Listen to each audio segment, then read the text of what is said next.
Now, if this storm certainly delivers as predicted in the last few days, we're going to be getting up to 3, even 4 inches of rain with this second day of heavy rainfall in these coastal communities in LA County. Again, the problem is there's concern for those mudslides, for those rock and debris flows as well, specifically on those vulnerable spots that we all know so well. The Palisades and Franklin Fire burn scar areas, of course, are the most at risk. There's a flash flood warning in effect. Residents have had time to prepare for this. They've been through the first day of this storm. Thankfully, there was no major issue, but there's so much rain falling all at the same time and for so many consecutive days. That's exactly the problem, and folks here are bracing for what's to come, and they're calling this made possible muddy mayhem. And the message from officials at this point is that it's better to be over-prepared than under-prepared. The nature of the system is such that we can't be certain about exactly when and where these impacts will strike until right before they occur at the earliest. The amount of rain changes, and what our prediction is changes. And so when we see a heavy saturation on burn scars or in certain areas that are of concern, it starts ramping things up, and we need to be able to react proactively to those changes. The storm has been so unpredictable, and they expect that to continue for the next day or so, and that's why precautions are so important. Evacuation warnings have now been upgraded to mandatory orders to about 126 residents within or near the Palisades fire burn scar. Dozens others remain under an evacuation warning. They've been told to pack their bags, get ready to go just in case they need to. Governor Gavin Newsom has pre-deployed teams to help out with potential debris flows, swift water rescues as well. We know the LA City and county fire departments have augmented staffing through at least Sunday, prepositioning teams as well in those flood-prone areas. We know crews have been fortifying K-rails over in Malibu, here in Pacific Palisades as well. We know they place sandbags in vulnerable properties, stabilize retaining walls. And this morning we've been hearing from those who live in these burn scar areas, and they said now it's pretty much out of their hands. I thought that we were going to get a knock when we were getting the alerts, but so far it's been okay, even though they haven't knocked on our doors. I'm nervous, but there's not many people living there, and what dirt's going to wash into more dirt. There's not many houses, to be honest. There's also a big concern for the dangerous road conditions out there. The California Highway Patrol has closed a stretch of Canaan-Doom Road through Malibu indefinitely. That's because of a car crash that happened late last night. Downed power lines as well. We know a 3.6-mile stretch of Topanga Canyon Road is also closed until conditions improve.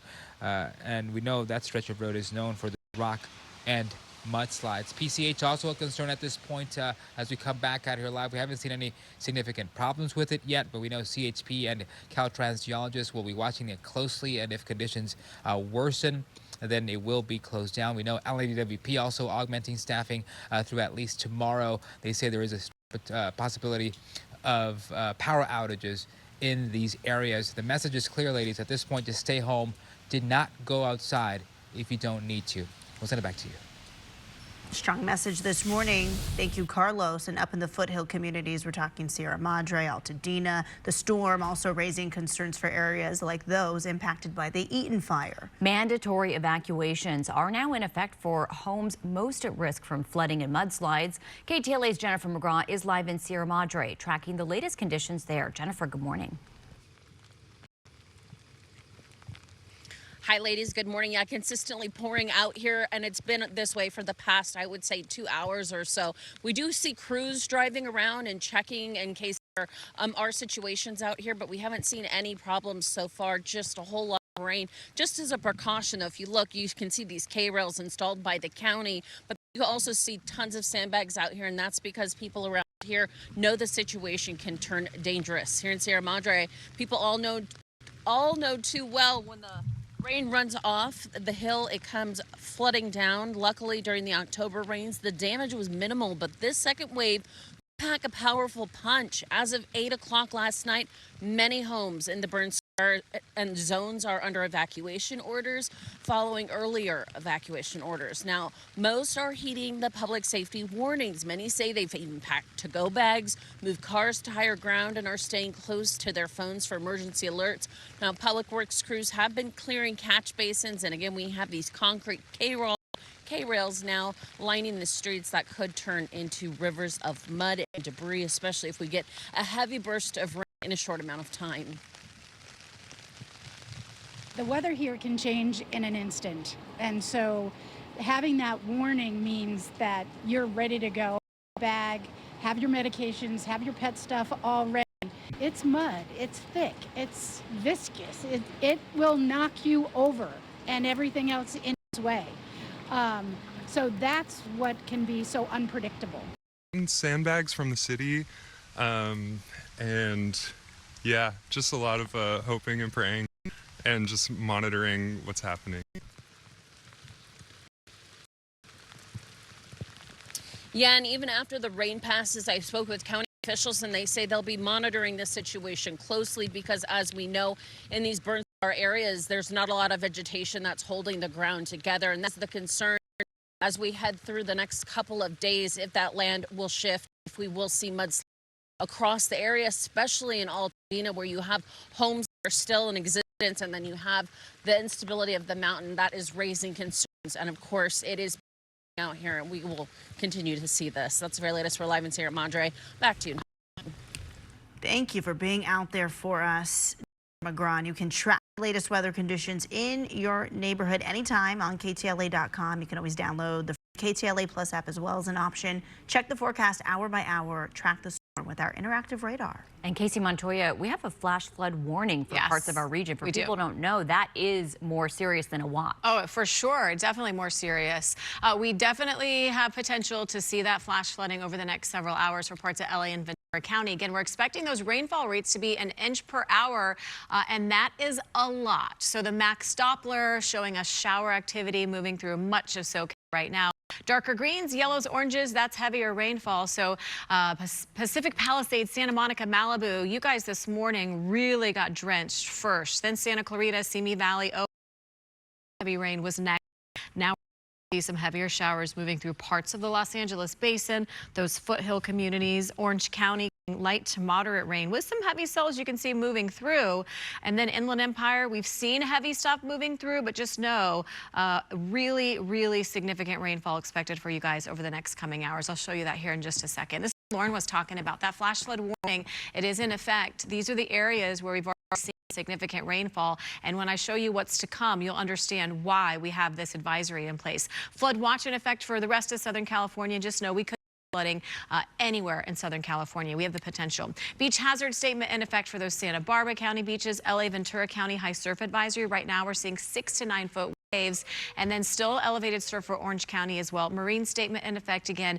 Very dangerous out on those waters. And just know there's the potential, a slight chance though, that we could see a weak or a water spout today just because of the atmospheric conditions. So don't want to rule that out. Camera showing us raindrops on the camera lens, so no surprise. Temperatures outside right now below average for everyone. 57 in Redondo Beach, 59 in Long Beach, 63 in Riverside, and 57 in Palmdale, where we're seeing some light shower activity. So same as the max Doppler, the dark greens, the yellow, red, oranges, that indicates heavier rainfall moving through, and we're going to see a lot of that over the next couple of hours. So I'm going to move this through. We stopped it at 9 o'clock. Now we're in the 10 o'clock hour, still seeing that heavy rain, very widespread. And Empire, Orange County, looks like you guys will see 10, 11, maybe even in the noon hour, the heavy rain.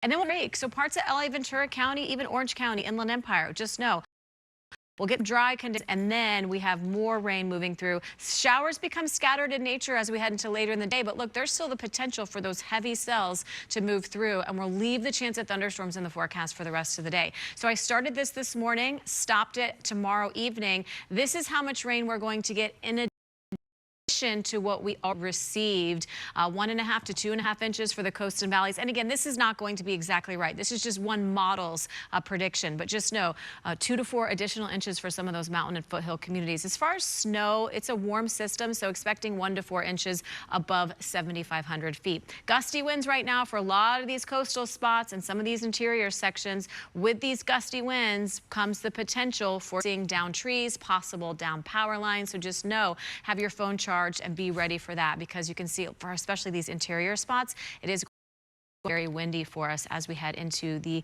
coming hours. And for the LA Basin, we'll just quickly look at your Sunday just to show you that after today, again, this will be the heaviest rain. We do still have a chance of showers in the forecast Sunday, Monday, Tuesday. We'll dry out one day, and then by the end of next week, we could see some more rain. Ladies, back to you. All right, sounds good, Kay. Still ahead here, November is National Children's Grief Awareness Month. And this morning, we are joined by an author who wrote a book for